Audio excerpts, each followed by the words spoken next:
जय श्री जगन्नाथ। गंधमार्दन ई शिक्षानुष्ठान पक्षर आयोजित demo class को आपण मानक आउ थे स्वागत जनाऊँगी। टिके जनइबे मो शब्द ठीक भाव में शुभुची कि? आज्ञा सर ठीक भाव में शुभा जाउछि। हो तो प्रथम क्लास जहाँकि गत 22 तारीख दिन होता कविवर राधानाथ राय विषय आम पढ़ी आउ द्वितीय क्लास रे व्यासकवि फकीर मोहन सेनापति उपन्यास उपरे आलोचना करा जायतिला। तो आज तृतीय क्लास रे विषय वस्तु टिके भिन्न रखा जायछि। आज आमे भाषा प्रसंग पढ़िबा भारतीय भाषा परिवार जहाँकि प्रथम यूनिट रे रहउछि नेट रो। तो आज प्रसंग हेउछि भारतीय भाषा परिवार। एटा यूनिट 1 रे भाषा प्रभाग अंतर्गत रहउछि। आमे समस्त जानिछे आम देश भारत हेउछि गोटे बड़ देश। एहाकू उपमहादेश बोली भी कुहा जाए। उपमहादेश बोली भी कुहा जाए। आउ एई देशर सबुठारु बड़ वैशिष्ट्य हेउछि विभिन्नता मध्यरे एकता। आम भारत रे जाति धर्म वर्ण चालीचलन संस्कृति प्रत्येक क्षेत्र रे विभिन्नता देखा जाए। पोशाक परिच्छद रे भी बहुत प्रकार देखा जाए। तो प्रत्येक क्षेत्र भली भाषा क्षेत्र रे भी विविधता हेउछि आम देशर गोटे वैशिष्ट्य। राज्य भेदरे हो आंचलिक भेदरे हो भारत रे बहुत प्रकार भाषा प्रचलित अछि। आउ सेही भाषा गुडी को केते गुडे भाषा गोष्ठी बा भाषा परिवार अंतर्भुक्त करा जाए। केवल भारतर भाषा को नुहे सारा पृथ्वी रे जेते भाषा प्रचलित अछि प्रत्येक भाषा को सेमानंकर परस्पर मध्यरे संपर्क बा सामंजस्य एवं पार्थक्य माने समानता आउ विभिन्नता को देखिकी भाषा मानकु केते गुडे परिवार रो अंतर्भुक्त करा जाए। तो पृथ्वीर प्रत्येक भाषा को सही भली भाबरे विभिन्न भाषा परिवार रो अंतर्भुक्त करा जाए। तो से मध्यरु किछि भाषा परिवार भारत रे भी रहिछंती। तो आज आमे पढ़िबा भारतर बा भारत रे परिलक्षित होथबा भाषा परिवार गुडी को विषय रे। आज दुईटा भाषा परिवार विषय रे आलोचना करिबी। तो प्रथमे हेउछि ऑस्ट्रो एशियाटिक बा ऑस्ट्रिक परिवार बा ताहाकु मुंडा भाषा गोष्ठी बोली भी कुहा जाए। मन रखिबे मुंडा भाषा गोष्ठी ऑस्ट्रिक भाषा परिवार आउ ऑस्ट्रो एशियाटिक भाषा परिवार तीनोटी जाक समान से गोटे रो अलगा अलगा ना। आमे समस्त जानिछे भारतर प्राचीनतम बा आदिम भाषा हेउछि आदिवासी भाषा। आउ सेही आदिवासी भाषा को ही ऑस्ट्रिक परिवार बा ऑस्ट्रो एशियाटिक परिवार बा मुंडा परिवार बा मुंडा भाषा गोष्ठी बोली कुहा जाए।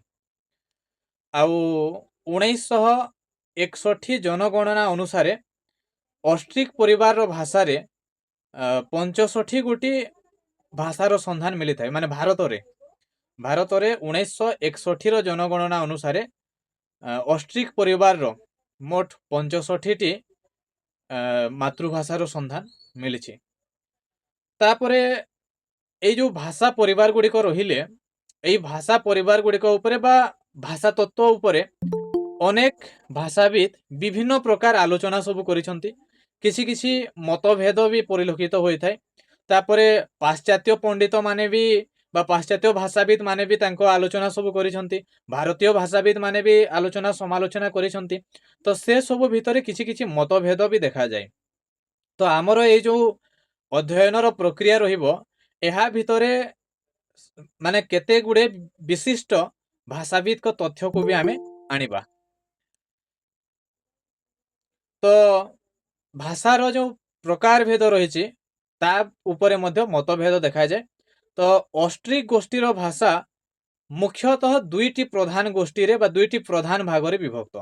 अधिकांश भाषाविद ऑस्ट्रिक परिवार बा ऑस्ट्रिक गोष्ठीर भाषा गुडी को दुईटी मुख्य भाग रे विभक्त करंती।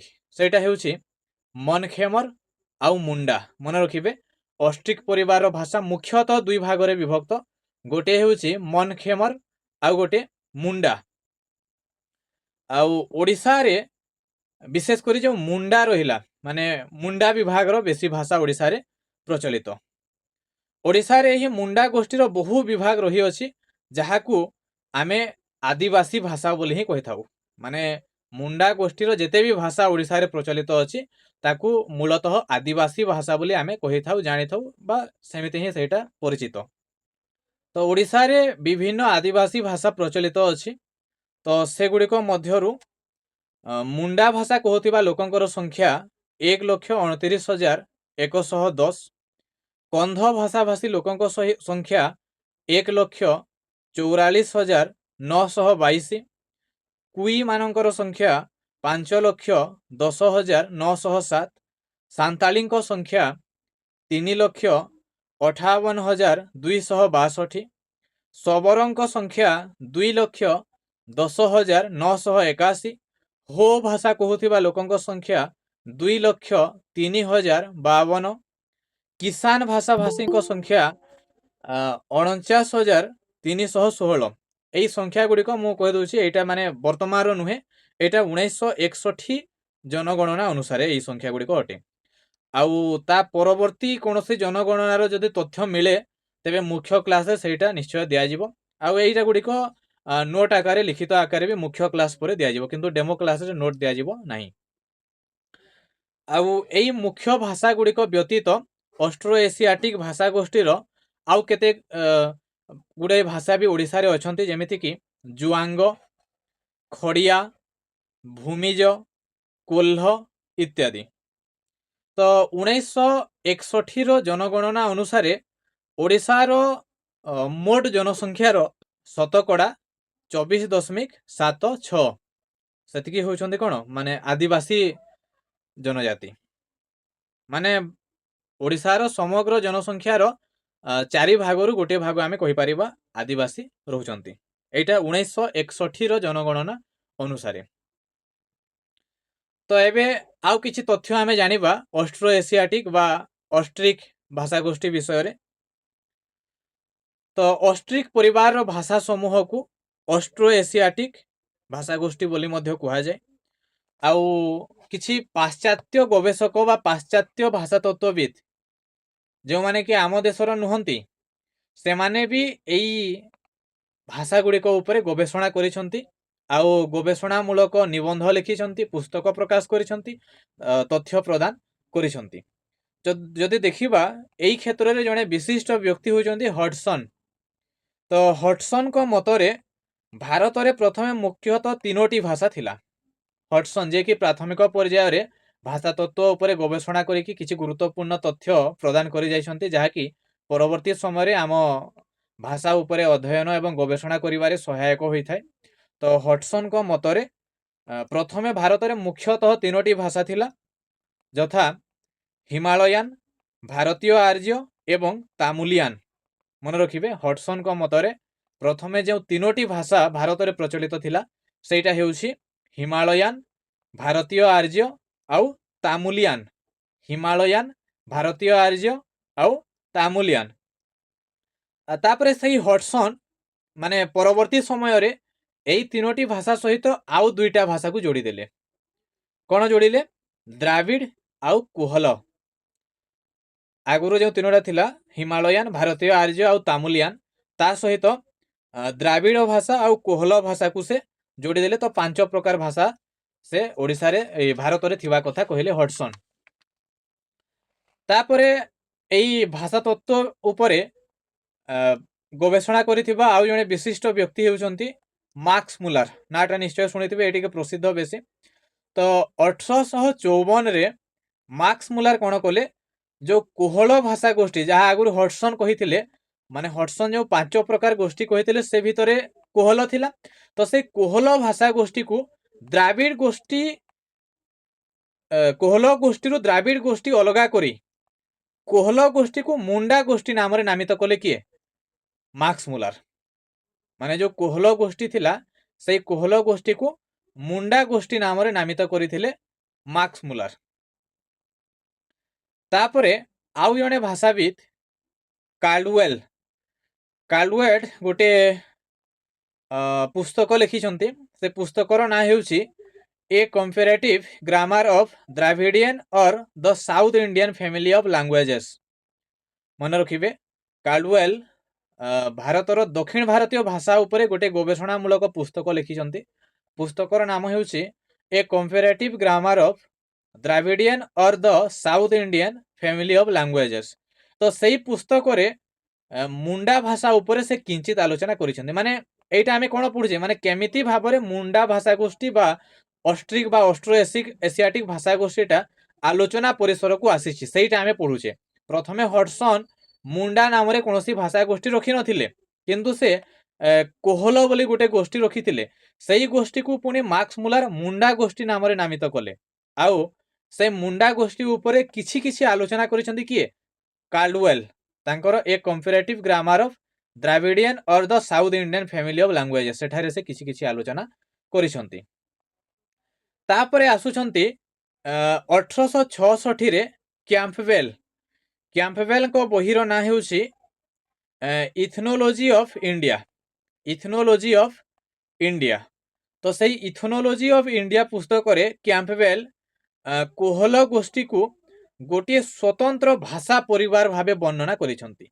से कोहलर नाम मुंडा रखी नाहंती, कोहल बोली रखिसंती, किंतु विस्तीर्ण भाव ताकू गोटे स्वतंत्र गोष्ठी भाव स्वतंत्र भाषा परिवार भाव आलोचना करिसंती।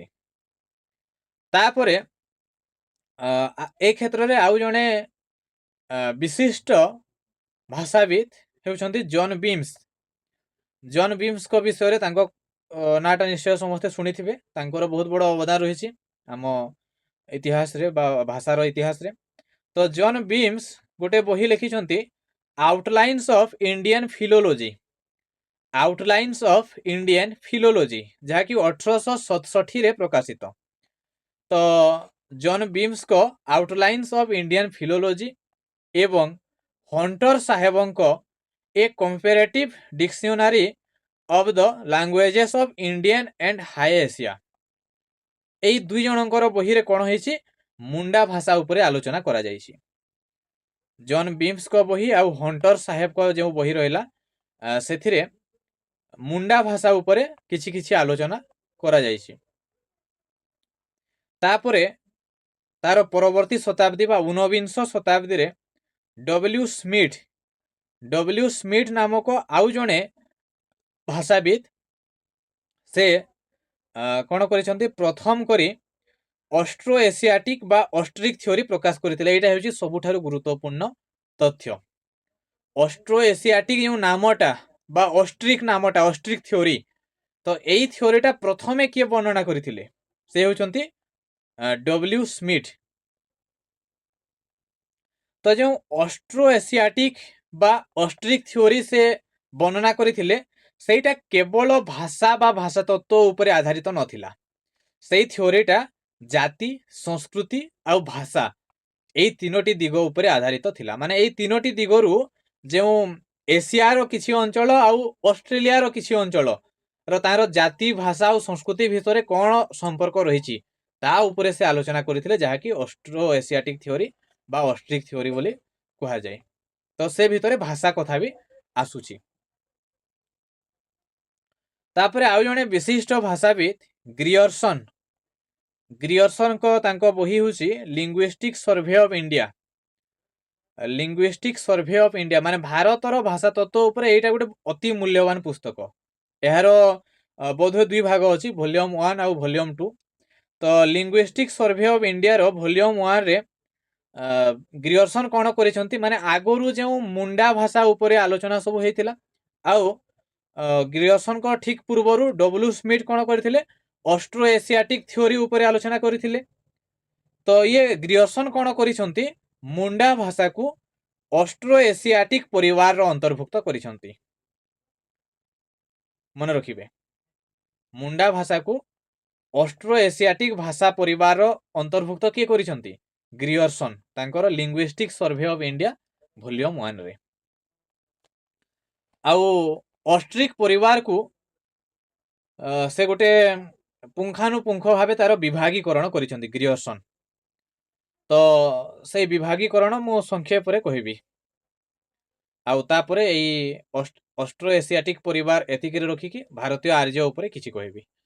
माने जेहेतु एटा डेमो क्लास तो गोटे विषय रे बेसी भीतर को न जाकी मु आज दुईटा विषय रखिबा पई चाहिली। आ जो माने परे मुख्य क्लास करिवे से माने संपूर्ण तथ्य पाई परिबे लिखित आकार रे भी आ क्लास रे भी पाई परिबे। ତ ଅଷ୍ଟ୍ରିକ୍ ପରିବାର ମୁଖ୍ୟତଃ ଦୁଇ ଭାଗରେ ବିଭକ୍ତ କରିଛନ୍ତି କିଏ? ଗ୍ରିୟର୍ସନ୍। ଗୋଟିଏ ହେଉଛି ଅଷ୍ଟ୍ରୋ ଏସୀୟ ଆଉ ଗୋଟେ ଅଷ୍ଟ୍ରୋନେସୀୟ। ଅଷ୍ଟ୍ରିକ୍ ପରିବାର ଦୁଇ ଭାଗରେ ବିଭକ୍ତ, ଅଷ୍ଟ୍ରୋ ଏସୀୟ, ଅଷ୍ଟ୍ରୋନେସୀୟ। ତ ଅଷ୍ଟ୍ରୋ ଏସୀୟ କେଉଁଟା? ଯେଉଁଟା ଭାରତ ଆଉ ଭାରତ ବାହାରର କେତେକ ଅଞ୍ଚଳରେ ପ୍ରଚଳିତ। ଆଉ ଅଷ୍ଟ୍ରୋନେସୀୟ ମାଡାଗାସ୍କର, ଇଣ୍ଡୋନେସିଆ ଆଉ ପ୍ରଶାନ୍ତ ମହାସାଗରର ଦ୍ୱୀପପୁଞ୍ଜ ଯେଉଁ ରହିଛି ସେଠାରେ ପ୍ରଚଳିତ କୋଉଟା? ଅଷ୍ଟ୍ରୋନେସୀୟ। ଆଉ ଅଷ୍ଟ୍ରୋ ଏସୀୟର ପୁଣି ଗୋଟିଏ ଶାଖା ହେଉଛି ମନଖେମର, ଯାହା ଆସାମ, ବର୍ମା ଆଉ ଇଣ୍ଡୋ ଚାଇନାର କେତେକ ଅଞ୍ଚଳରେ ପ୍ରଚଳିତ। ମନଖେମର। ଆଉ ସେଇ ମନଖେମର ଭିତରେ ଥିବା କେତେ ଗୁଡେ ଭାଷାର ଉଦାହରଣ ହେଉଛି ମନଖେମର, ପଲାରେଙ୍ଗ, ୱାଖାସି, ନିକୋବର। ଆଉ ଗ୍ରିୟର୍ସନ୍ 8ଟି ସ୍ୱତନ୍ତ୍ର ମୁଣ୍ଡା ଭାଷାର ସୂଚନା ଦେଇଛନ୍ତି। ଗ୍ରିୟର୍ସନ୍ 8ଟି ସ୍ୱତନ୍ତ୍ର ମୁଣ୍ଡା ଭାଷାର ସୂଚନା ଦେଇଛନ୍ତି, ଯଥା ସାନ୍ତାଳୀ, ମୁଣ୍ଡା, ହୋ, ଭୂମିଜ, କୋରୁଆ, କୁରୁଖ, ଖାରିଆ, ଶବର ଆଉ ଗାଦବା। ଏଇସବୁ ଭାଷାର କଥା ସେ କହିଛନ୍ତି। ତ ଅଷ୍ଟ୍ରୋ ଏସିଆଟିକ୍ ଭାଷା ପରିବାର ଉପରେ ମୁଁ ଏତିକିରେ ରହୁଛି।